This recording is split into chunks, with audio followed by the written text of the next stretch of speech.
nouvelle vidéo foot en mode ASMR. Alors c'est le troisième épisode de cette série sympathique qui n'a pas de nom d'ailleurs. Donc voilà les résumés Ligue des Champions en mode ASMR, les vidéos que personne ne regarde en entier car elles durent 45 minutes. Et je parle, je ne m'arrête pas. Donc voilà, petit rappel du concept. Je vais te résumer tous les matchs de Ligue des Champions plus ou moins rapidement. Il y a des matchs, on va pas se le cacher. Il y a des matchs, bon, on s'en fout un peu. Voilà, je vais aller vite. Donc tu auras ici les scores avec les buteurs et tout, voilà, histoire de...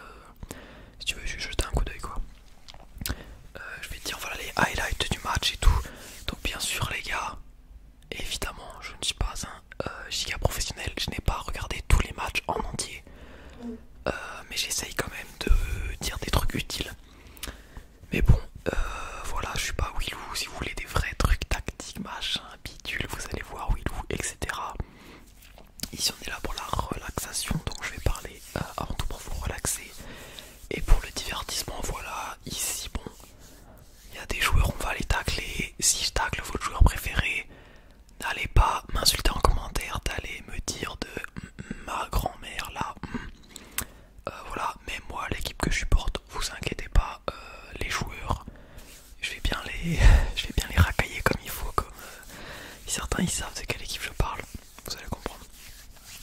Donc voilà, avant qu'on commence également, vous commencez à connaître Foot24 Shop, les GOAT qui font des répliques de maillots incroyables. Donc là, par exemple sur moi, j'ai celui de l'Ajax de la saison dernière. Je sais pas si on voit trop, mais regardez les super motifs, la qualité incroyable. Les cuissons, je l'adore sur ce maillot. Ça taille parfaitement. Les maillots sont à des prix réduits de fou. Vous pouvez en commander plusieurs pour avoir des gratos. De toute façon, je pense que si vous regardez des vidéos foot, vous savez comment ça marche sur ce genre de site. Vous savez mon code. Hop là, ou hop là plutôt. Code Plati pour moins de 10% sur toute ta commande dans l'ensemble. Merci à ceux qui l'ont déjà utilisé. Et dans ma prochaine vidéo unboxing de maillot, n'hésitez pas à la regarder. N'hésitez pas à vous abonner pour ne pas la manquer. Car dans la prochaine vidéo, je vous ferai gagner un maillot de votre choix. Il faudra écrire en commentaire quel maillot tu veux, qui est dispo sur le site. Et je le commanderai la prochaine fois. Hop, je te l'envoie par la poste, frérot. Donc n'hésitez pas à vous abonner si vous n'êtes pas abonné. Je sais qu'on fait pas que du foot sur la chaîne, donc peut-être qu'il y en a qui regardent juste les vidéos foot qui sont en mode vas-y, ça me saoule, je regarde pas les autres, j'ai pas envie de m'abonner. Mais franchement, ça ferait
décisif en attaque.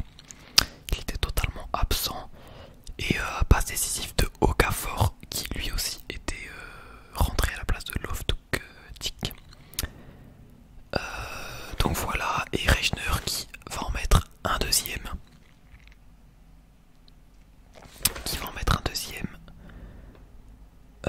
Sur la passée de Chukwueze, il me semble.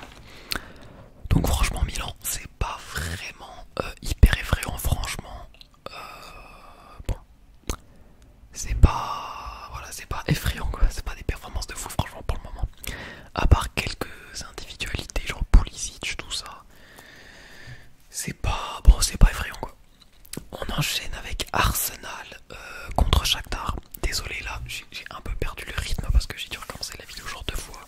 Il y a mon chat là qui faisait que miauler et tout. Donc voilà, désolé, ok, je vais essayer de me reconcentrer un peu, reprendre le rythme, pardon. Alors, Arsenal qui vient s'imposer 1-0 face au Shakhtar. Donc Arsenal qui gagne seulement 1-0. Bon, il restait sur un match nul et une win, il me semble. Donc les deux équipes, franchement, ils ont besoin de points quoi, il leur faut ces points tous les deux. On s'attend à un match quand même sympa quoi, même si bon Shakhtar, c'est vrai qu'avec le contexte et tout, mais bon ils auraient pu quand même faire mieux, mais surtout Arsenal quoi. Saka je crois qui était blessé, on a senti qu'il aurait fait du bien. Désolé s'il y a du bruit extérieur, je tourne là, c'est le peak hour, tout le monde rend du taf. Donc bon, est-ce que quelqu'un a peur d'Arsenal cette saison? Je ne sais pas honnêtement, faudra voir. Les mecs, dans le 11 titulaire, ils ont quand même 6 défenseurs centrales. Leurs 4 défenseurs, leurs ailiers et tout, c'était défenseurs centrales. Leurs 2 milieux défensifs, c'était défenseurs centrales. Bon, ok frérot. Il s'agirait de produire un petit peu de football. Et en plus, ils alignent Havertz qui joue sûrement encore avec cette rame d'alcool dans le sang. Bon, quand il n'y a pas Saka, c'est compliqué. Ouais, ils se sont imposés grâce à un CSC du gardien, Risnik. Il y a un mec qui tire sur le poteau, ça a répondu sur le gardien et du coup ça rentre. Donc bon voilà, quand je dis que Arsenal, c'était vraiment un match de merde. Bon. Ils auraient pu marquer plus, mais ils étaient vraiment pas concentrés. Donc voilà, on sent clairement l'absence de Saka. Bref, match pourri. Force au mec qui la regarde en entier. On enchaîne. Juventus Stuttgart. Et là, il y avait plus de football. Stuttgart qui vient s'imposer 1-0. La Juve qui est restée sur 2 wins s'est fait totalement outclass. Genre, s'est fait dominer tactiquement, surtout par, je trouve, le duel ONS-Mota. Clairement, ONS, il a foudroyé Mota. Stuttgart qui a quand même beaucoup moins de bons joueurs et tout, a su s'imposer à l'extérieur en plus, bon par la plus petite démarche, mais quand même. Là, je suis resté sur 2 victoires, hein, comme je l'ai dit. Donc victoire méritée. À la 20e minute, les deux équipes se valent de multiples occasions tout de même pour Stuttgart. 27e minute par exemple, le poteau de Demirovic, énorme match de Stiller au milieu de terrain. Frérot, par pitié, revient en Bayern. Il était formé au Bayern, ce mec revient en Bayern parce que Goretzka, Kimmich au milieu, frérot. Oh là là, j'en peux plus de ces mecs là, ils meurent. Reviens s'il te plaît. Donc première mi-temps, Stuttgart à l'extérieur inquiète la Juve. Deuxième feuille. Et ils entament très vite la seconde mi-temps en marquant Undav qui ouvre le score. Mais apparemment c'est annulé pour main. Je le dis, il y a jamais main. Il y a jamais main, donc bon, ils sont volés pour le moment.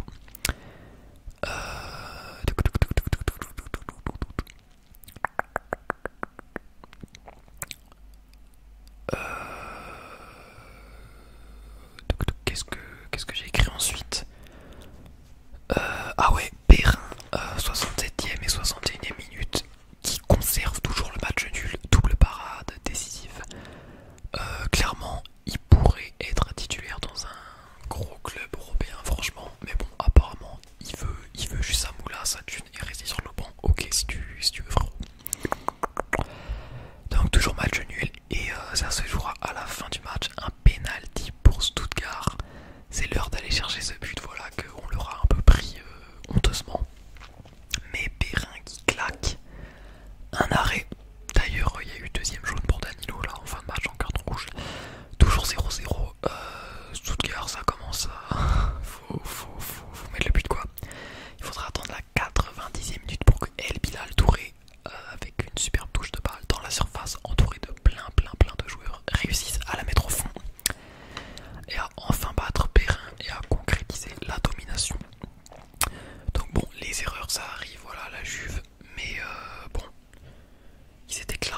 meilleurs durant les derniers matchs.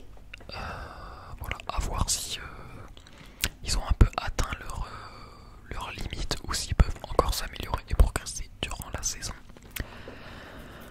On enchaîne avec un match, tout le monde s'en branle, on va pas se le cacher. Sturm Graz Sporting.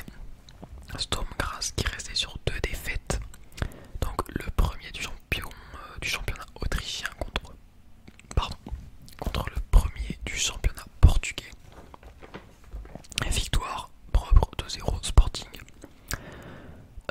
Gyökeres encore décisif. Donc ça commence très tôt à la 22e minute où Nuno Santos marque et matérialise la large domination du Sporting. On a quelques tentatives de Sturm Graz avant la mi-temps, mais rien de convaincant. 1-0 à la mi-temps. Et puis Gyökeres qui fait le break rapidement à la 52e minute. Il a traversé tout le terrain, il élimine le gardien, la défense. Le mec, il est technique, rapide, physique. Franchement, gros potentiel pour ce mec. Bon, c'est un peu un tapis de dire ça, hein, tout le monde le sait, mais bon. Quand il va quitter Sporting pour 150 millions et aller, je sais pas, en Angleterre ou en Espagne, il va faire des ravages, hein, je pense. Donc voilà, 2-0 pour Sporting, on enchaîne. On enchaîne les gars avec le cirque, installez-vous bien. Prenez place, le cirque va commencer. Real Madrid, Dortmund. Bon. Ok, donc déjà, le Real ils alignent Vini, Mbappé et Bellingham, Rodrigo. Bon, en parlant des individualités, déjà on va commencer à tacler. Mbappé, c'était pas fou. Tout comme Bellingham. Bon, Bellingham, quand il n'y a plus Toni Kroos pour venir mettre les assists du turfu et qu'il n'y a pas de tapis à mettre, bon. Il n'y a personne, quoi, on va pas se le cacher. Quand faut jouer milieu de terrain, bon. Il n'y a pas grand monde. Vinicius triplé dans le match. Le mec, bon, il va être ballon d'or, on va voir. Mémo, allô, dans l'ordre, il va être ballon d'or, on le sait tous. De toute façon, ça a déjà leak, hein. Le football d'aujourd'hui. Et gros match de Courtois également. Mais attention, pourtant le match était très mal parti. Dortmund menait 2-0 avec 2 buts hyper rapides à la 30e et à la 33e de Malen et Baino Gittens. Encore lui, énorme craquito, hein, bien sûr. Donc première mi-temps largement dominée. Les joueurs offensifs du PVB, ils sont des boulevards grâce à Bellingham, tout ça qui défendent pas, quoi. Les mecs se font foudroyer. Bellingham, il est sûrement en train de camper, voilà, devant. Quand il n'y a pas Kroos pour l'aider, bon, le mec il se répète. Le mec il fait la même blague en boucle. Donc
Adrien course face à Vinicius qui vient de courir pendant 85 minutes partout à faire les appels de Mbappé, de Bellingham, de lui-même.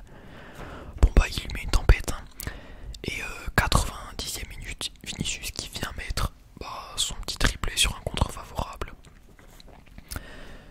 Bon, vraiment, on aurait dit on est sur FIFA, vraiment l'essence du mec. Bon bref, c'est Vinicius quoi.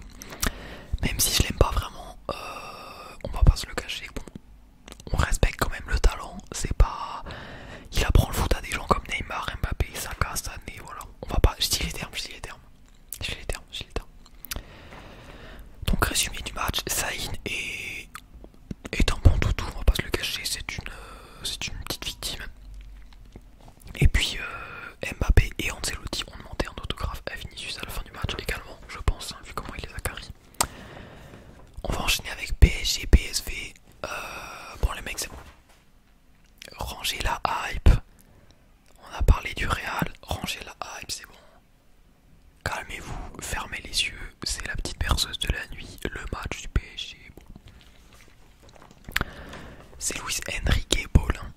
Donc 1-1 à domicile face au PSV. Bon, c'est pas fameux, on va pas se le cacher. Hein. Petite anecdote, c'était le premier de Ligue 1 contre le premier de... Comment on dit déjà Eredivisie. Je crois que ça s'appelle comme ça le championnat néerlandais. Donc bon déjà, force aux Parisiens. Vous inquiétez pas, moi supporter du Bayern, c'est pareil. Je suis dans la sauce actuellement. Force à vous. Surtout quand je vois les prochains adversaires, Atlético, Bayern, Salzbourg, City, Stuttgart, va falloir les gagner les matchs. Donc 11e minute, première occasion pour Barcola, 15e minute ça continue avec Anguinli plus Dembélé. Bon Dembélé vous voyez, il est dans les cages sous la barre, il tire, il arrive à tirer sur la barre. Bon, c'est Dembélé, un classique shit. Donc première mi-temps, le PSG domine mais rien ne rentre. Tandis que de l'autre côté, Noah Lang, magnifique but pour venir terminer cette première mi-temps. 1-0, devinez qui a perdu la balle et a permis la contre-attaque du PSV. Dembouz le GOAT. Donc bon, deuxième mi-temps, objectif revenir, objectif chercher les 3 points, Real mentality. Bon, 55e minute, Hakimi il porte ses balls et ça va au fond 1-1. Et bon le reste du match ça ne veut pas rentrer, c'est toujours pareil, j'ai l'impression, impossible de concrétiser. Bon voilà, est-ce que c'est un problème d'effectif, est-ce que c'est un problème de coaching, je ne sais pas, je ne regarde pas les matchs du PSG, à vous de me le dire franchement.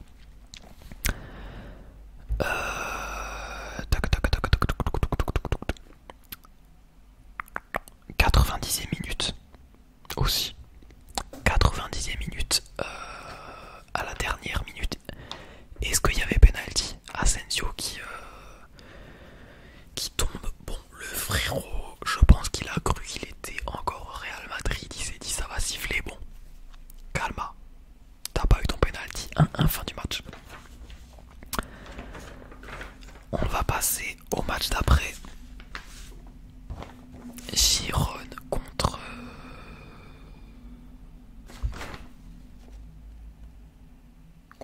Slovan Bratislava, là, enfin, un truc comme ça. Donc duel des nazes qui restent sur deux looses, deux équipes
enchaîné avec Atalanta contre Celtic, donc l'Atalanta qui restait sur un match nul et une victoire, et Celtic qui restait sur une victoire et une défaite. Donc c'est le premier match entre ces deux équipes.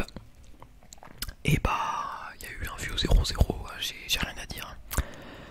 Malgré la domination, l'Atalanta n'a pas réussi à aller chercher les 3 points. Fin du résumé, merci. On va enchaîner avec un truc un petit peu plus intéressant, le duel des winners. Hein. Brest 2 victoires, Leverkusen 2 victoires. Qui va repartir gagnant? Est-ce qu'il va y avoir un match nul? Au final, bon, petit résultat qui arrange tout le monde, j'ai envie de dire 1-1. Donc franchement bravo à Brest. Brest, pardon. j'ai dit la marque de chips là. Donc ça continue d'impressionner, ça change des performances de les clubs français là actuels, ça change des récentes performances dans les dernières années des clubs français, genre bon on va pas les citer, mais genre l'OM par exemple, bon voilà.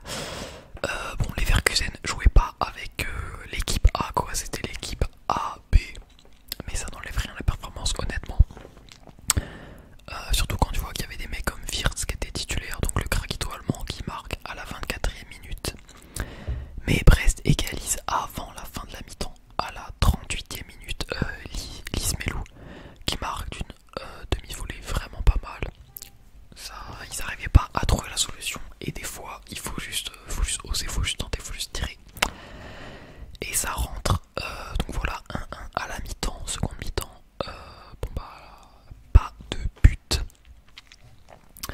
Pas de but. À la 86e minute, on a clairement l'occasion de win le match. T'as Baldé sur l'aile droite, je crois, qui part tout seul, et au lieu de faire un petit ballon en retrait au centre, au point de pénalty, il décide de tirer. Alors que bon, en fait c'était, vas-y, peut-être la passe passait pas, mais franchement si ça passait c'était but quoi. Le mec a été un peu égoïste, on va pas se le cacher sur ce coup là. Donc voilà, 1-1, les mecs sont contents, tu m'étonnes. Les Leverkusen quand même c'est une grosse équipe, mais les Leverkusen, quand il n'y a pas la fédération allemande pour leur donner 40 minutes de temps additionnel, 3 coups de pied arrêtés dans le match, tout d'un coup c'est plus compliqué de jouer au foot hein. Parce que bon, voir ça chaque week-end en Bundesliga, c'est un peu énervant. L'avantage de Leverkusen, hein, c'est clairement les mecs qu'on veut mettre en mode regardez, le championnat est compétitif, c'est plus Bayern qui va gagner chaque année, regardez, allez donnez-leur tous les pénaltys, donnez-leur tout. Bref, allez on passe à autre chose. Leipzig, Liverpool, donc Leipzig qui restait sur 2 défaites et Liverpool une défaite, une win. Donc victoire 1-0 de Liverpool, deux équipes qui étaient franchement vraiment, j'ai vu les compositions et tout et j'étais en mode ouais putain ça va être quand même un gros match genre je pense. Je m'attendais quand même à mieux, il y a eu quand même beaucoup d'actions, c'était vraiment deux beaux jeux offensifs proposés. Malheureusement pour Leipzig, toujours 0 points au compteur, 0-0-0. Leipzig domine franchement durant le début du match, premier quart d'heure, avec un Xavi Simons qui est en feu. On a Openda qui marque à la 25e minute, golasso magnifique, mais c'est largement hors jeu, mais quand même petit rappel hein, pour la défense de Liverpool qui est franchement pas fou, on va pas se le cacher. 26e minute, Darwin Nunez qui vient mettre le but que Leipzig rêverait de mettre. Donc assist de Salah, petit tapine, assist de Salah, 1-0 pour Liverpool. Ok, désolé, je vais chercher ma feuille. Liverpool reprend confiance et est à 2 doigts de revenir au vestiaire avec un score de 2-0. Et en seconde mi-temps, Liverpool qui continue de push, ils entament avec plusieurs occasions énormes. Donc ils dominent franchement pas mal jusqu'environ la 70e minute où la Leipzig se réveille. Leipzig se réveille et continue de pousser, essaye d'égaliser. C'est un match vraiment où les gardiens, franchement il y avait vraiment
Et un petit penalty à la fin du match par Mateus Nunes, 5-0.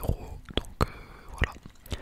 Il faut quand même noter que c'est seulement la première défaite du Sparta Prague après 3 matchs. Donc ça va, franchement. Ils peuvent peut-être aller chercher ce milieu du tableau qui va leur donner une autre chance de qualification. On enchaîne avec Barça Bayern. Alors là les gars, ça m'a cassé les couilles ce match. On va pas se le cacher. Déjà, franchement, bien joué au Barça. Le Bayern puait la merde. T'avais Pavlovic et Moussiala qui pouvaient pas jouer. Bon, les deux meilleurs joueurs de l'équipe. On s'est fait foudroyer, on s'est fait humilier. Donc le Barça qui prend enfin sa revanche sur le Bayern après avoir été les bons petits toutous, on va pas se le cacher. Bon, calma les Barceaux, les Catalans, calma. Vous avez gagné 4-1, ok. Allez, faut encore gagner 8 matchs pour revenir à égalité les gars. Commencez pas à faire genre il y a une rivalité entre les clubs.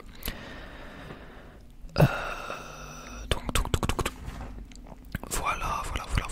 Le Bayern qui se prend un but très rapidement. Les frérots ils se sont dit allez, on abandonne direct le match 1-0. Donc but de Rafinha qui a mis un triplé dans le match, très gros match de sa part. Kane qui vient égaliser, malheureusement c'est hors jeu. Après il remarque, il vient chercher sa place numéro 1 des buteurs de la Ligue des Champions. Donc voilà, égalité. Je tiens à dire quand même que le Bayern pour la défense jouait en 1-0, 1-1. Donc ils avaient décidé de jouer à 3 joueurs avec Upamecano, Kane et Gnabry. Non, en vrai, le reste de l'équipe, les mecs, toute l'équipe, elle puait la merde. Que ce soit. Alors attendez, on dira les prénoms après, mais c'est cataclysmique. Lévi, Lewandowski, le GOAT, ce GOAT, qui vient prendre l'avantage. 2-1. Bon, moi je suis de la team, il y a eu faute, clairement. Le but ne devrait pas compter, mais bon. Ça aurait rien changé au match, mais bon, clairement pour moi il n'y a pas but, on va pas se le cacher. Il y a, je sais pas, Fermin Lopez, je crois, qui pousse totalement, qui minge. Normalement il y a faute, mais bon, c'est pas grave. Et après, on a Rafinha qui vient claquer 2 autres buts, hein, donc ça fait 4-1. Et le score, on ne bougera pas jusqu'à là. Donc, qu'est-ce qu'il y a à dire? Déjà, Lamine Yamal, excellent, franchement. Ce mec est un crack. Et le Bayern était ridicule, hein. Le match de Neuer, il faut en parler. Ter Stegen a enfin, les gars, Ter Stegen a enfin le niveau de Neuer. Et pas grâce à lui, mais car Neuer pue la merde, je le dis. Et Neuer, respect, mais papy, avec Müller, faut dégager sa race de club, merci. Kimmich est aussi catastrophique, Müller nul à chier, Guerrero match de merde, Sané pourri, Kimmich cataclysmique, donc voilà.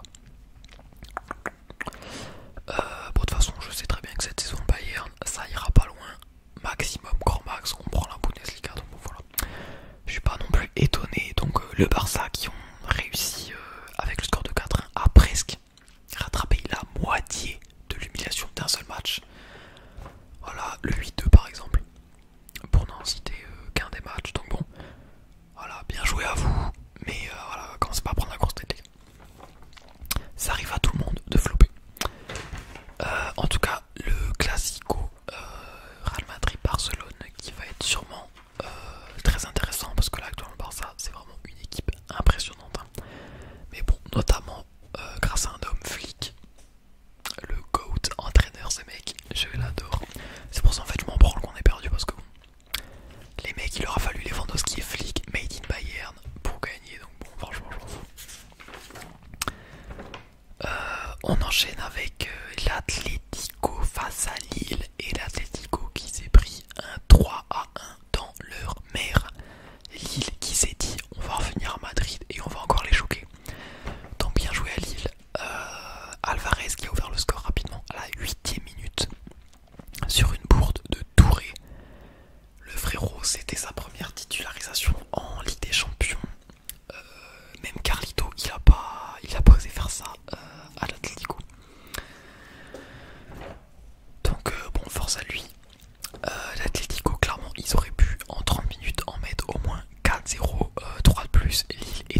fois que le PSG peuvent souffler, on peut les laisser flopper en paix. La France est bien représentée.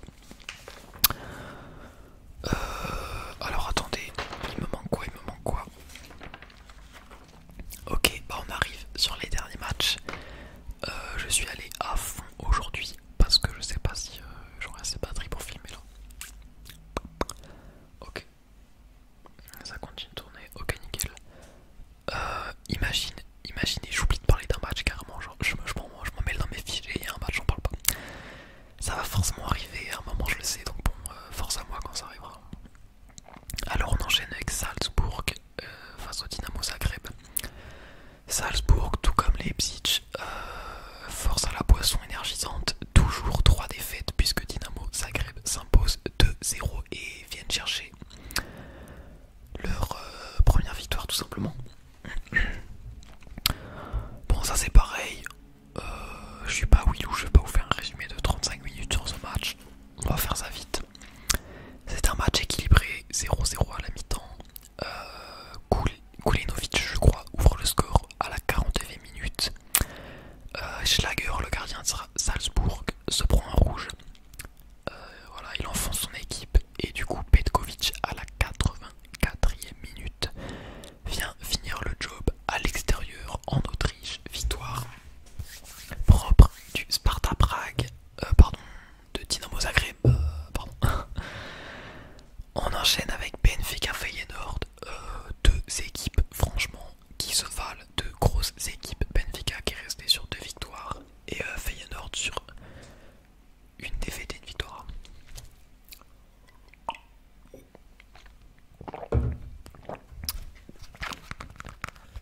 Bon déjà chaque semaine j'ai l'impression... je l'ai fait tomber, ça aurait pu faire du bruit mais ça va. Chaque semaine j'ai l'impression de commenter un match en mode Pays-Bas contre Portugal, donc bon, je sais pas si c'est le cas ou si c'est juste une impression. Mais Feyenoord s'impose 3-1, ils viennent mettre fin à la série de victoires de Benfica. À la 11e minute, on a la superbe attaque de Feyenoord qui termine dans les pieds de Ueda.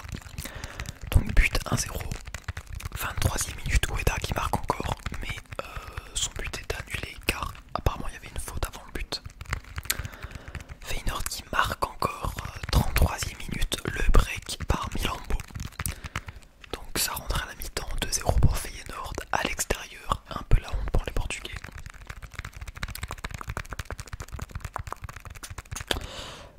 Ensuite, encore un but, donc Trauner qui marque à la 56e minute, mais hors jeu. Ça commence à faire beaucoup. Et on a Benfica qui revient au score à la 66e minute grâce à Artur Koglou. Donc il y a de l'espoir, 2-1, Benfica pousse, mais malheureusement c'est Feyenoord qui vient enfoncer les Portugais. À la 90e minute, Milambo qui vient mettre son doublé. Énorme match franchement de Feyenoord qui fait enfin, j'ai envie de dire, son premier gros match. Parce que quand même c'est une équipe qui a du potentiel. Voilà, ils avaient déjà gagné, je sais plus face à qui, mais bon vas-y, c'était pas un match, c'était pas un adversaire balèze comme ça. Donc franchement, grosse victoire. Bon bah Benfica, petite erreur de parcours, ça fait chier à domicile. Mais il y a quand même moyen d'aller chercher plein d'autres points. J'ai pas regardé qui c'est qu'ils affrontaient après, mais bon, ça reste une équipe avec énormément de talent.